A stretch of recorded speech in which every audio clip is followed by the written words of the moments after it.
Hey, it's Tim, Pickup Truck Plus SUV Talk, and I have some secret features. Yeah, after owning this truck for going on, what do we got, 8 months now, and checking out the forums, checking out stuff on Facebook, I've discovered there's several things about this truck that people don't either know or they haven't discovered yet. And I want to put my kind of cool things I've learned in this video and show you some cool stuff. So let's talk on the outside first, getting the truck. There's a couple things to know about this. So we have doors locked. In this case, I can grab the lever, unlocks just the driver's door. Hold all down, it beeps again, unlocks all 4 doors. And then, if you want to have all 4 doors set up as a setting, as permanent settings, you can come into the truck and start it up. And this used to be a dealer-only thing, but now it's really nice because it's actually going to show up here on the screen and as soon as it logs in. But we're going to get to more of this stuff. I'm explaining this one. I'm going to have a lot more on this video. I have a really cool secret at the end. If you haven't owned a Tundra right now, you probably don't know about it. Stick around for the end one because it's really good actually. So I'm going to go here in the settings.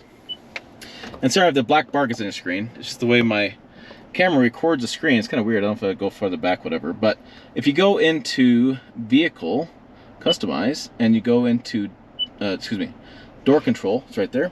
We have a 2-press unlock. You can lock the door when opened or unlock. Smart access.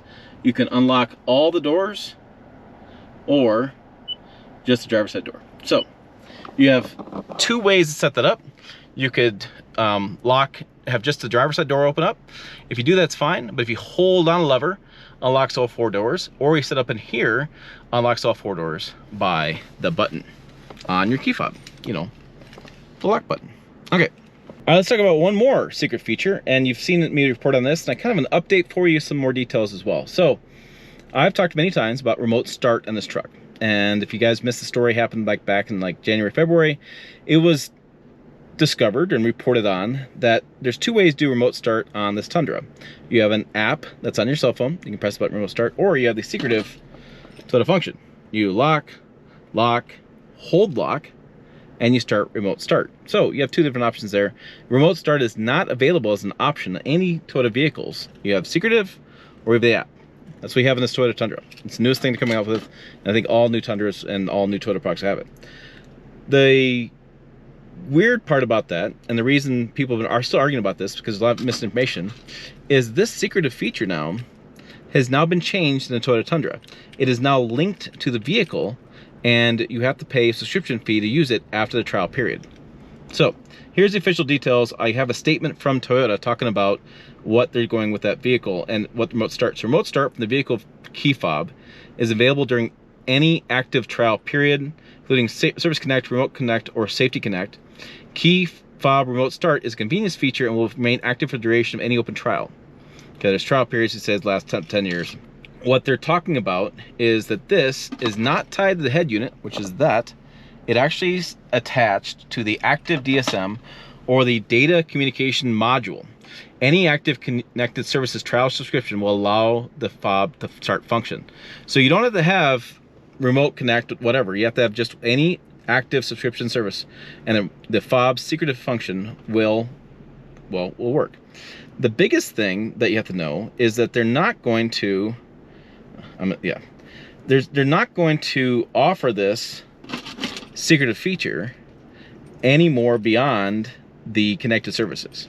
So that's why it's going to change in the future. It's not something you're supporting.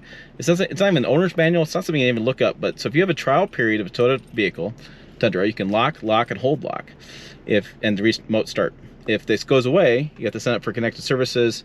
Any of the options, they have Service Connect, they have any connected services trial or feature, and it'll work with the key fob.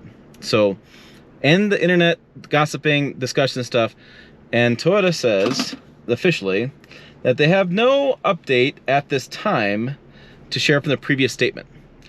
So here's the thing, guys.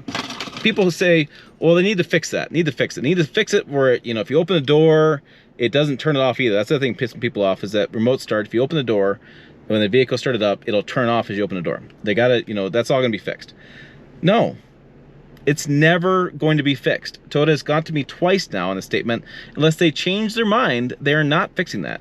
The secret though is go to the aftermarket. I found some kits online between $200 to $400 that also have remote start as a key fob keeps working. They break this basically, make it work forever without connect services, and they allow you to get in the truck when the truck is started. So aftermarket is where you want to go with that. But yeah, Toyota is not fixing that at all. So get that out of your mind. All right, one of my secrets of this truck, and something I just learned in the past week, because my wife is now going to start daily driving this truck, because that's how the business works. But this is interesting. So I didn't realize this was happening. So I have my phone on me, my key fob on me. I unlock the door, and look at that. See, look, the seat is moving back to my position automatically because it senses me getting in the truck. Now this also means it also is detecting my driver profile and is making that change. So you don't have a choice not having a driver profile. I'm not loving that. But if you do set it up right, different drivers, you do get to move that seat around. Doesn't move the mirrors, doesn't move the steering wheel, just moves just the seat to your prior seat position. Okay, let's talk about why that's happening. It's in the controls of the infotainment screen.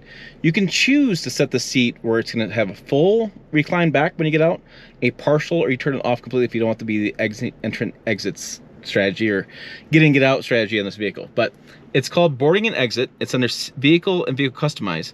There might be a black bar on your screen. It's just the way my camera records the screen. It's kind of odd. But I just want to show you this real quick because we can take care of that information. So if you go into settings and you go into boarding and exit, which is right there. Now it's turning white on the screen. I don't know, it's the way things work out. You can see the seat slide, and you can see full, off, or partial. Okay, so you can turn that off automatically. That's under settings. You have lights, different things you can set in there as well. But I just want to show you that. So if you want to know on this seat how to make that move in and out when you get out of the truck, and also get it linked to your profile, make sure you link to your key fob, and that's how that works. It's kind of a cool little secret feature that I don't think a lot of people know about. Okay, let's move along to one that, you know, people that have this feature, they know about it. People don't know about it. They're not using it. It's just an interesting feature. I want to talk about a couple things about it. It's right here. It's your digital rear view mirror. It's not really a secretive feature.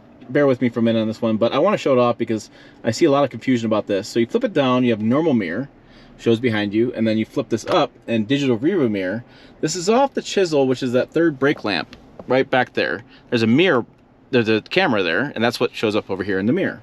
So the only kicker to this thing that you have to understand and realize is that if you do a truck topper on top of the bed, you lose that functionality. It's just not gonna, it goes away. But you can use the cameras instead, and so you can use this camera system, which again, sorry for the bars, but one of the things you can look at is right here, you can turn this auto on and off. So what happens here for me, so I'm driving forward, the camera shows up. It usually shows up, but if I haven't, excuse me, I turned it off. So I'm gonna turn it back to auto. So now when I drive forward in low speeds, this shows up. See how that works? Another little feature there. So this auto button will impact when you're driving forward. I don't have it now. But the only secretive way to get to it is you have to go in reverse and click this button. So there you go. There are the ways to activate that camera. So if you lose that because of the topper, you still have this, and you still have a frontal camera, which could be a secret feature too. If you didn't know, you have a frontal camera that, as at low speeds, once you get above like 5 or 10 miles per hour, that goes away, it changes, and you lose that camera for safety reasons, right? So you don't look at a camera while you're driving. It's not okay. Not at all okay. Okay, one more thing I want to talk about that doesn't always get discussed very much in reviews that should, because it's a new feature. So, and it's kind of a secretive feature. So I'm going to show you the picture on the dash, and I'm going to press the button here. So this, I'm turning on the lane departure and lane centering assist. So let me show you what these are. So I'm going to hold this button down, which is going to turn them all off. If I press the button once, it turns off, there it goes. I guess I got to press twice. Lane steering assist. So what's doing is using cameras here that'll read lane lines, and it'll move me back in the lane a little bit. Won't let me get outside those lanes. It'll either flash at me or help move me in. This, if I press it again, turns on lane centering assist. Okay, lane centering assist is interesting in that it's more aggressive. It will aggressively keep me between the lines and at center of the lane. So lane centering assist will allow me to move back and forth a little bit. I have a little bit of sway a little bit. Lane centering assist, or lane departure assist moves back and forth. Lane centering assist keeps me right in center of the lane. So it's exactly what you think it would mean by the verbiage I use. I will tell you that lane centering assist can be pretty annoying. However, I have noticed that if I'm driving in through some wind, say the wind's coming from the north, and I'm driving west, the system does help me keep me in the lane better and reduces my fatigue as driving. So what you just need to know is it's all right here on this button. This button controls everything. So if you just press it, you'll turn on lane steering assist, press it again, turn on lane steering assist active, now it's working. If you hold it down, it turns them all off, but you have to hold that down. Okay. Speaking of buttons, this button over here gets talked about a lot in Facebook groups. It is the rear, they say like backup assist, it's the backup sensors. It turns those off. Now, why would that be important? Well, this has got automatic emergency braking. So if you have a trailer behind you and you're trying to back in the trailer, this will slam on the brakes and stop you from backing up because it's a safety feature. You hit that button, it turns that off, and you should be able to back up into your trailer, put the hitch on, put the ball on, and hook up your trailer without any problems.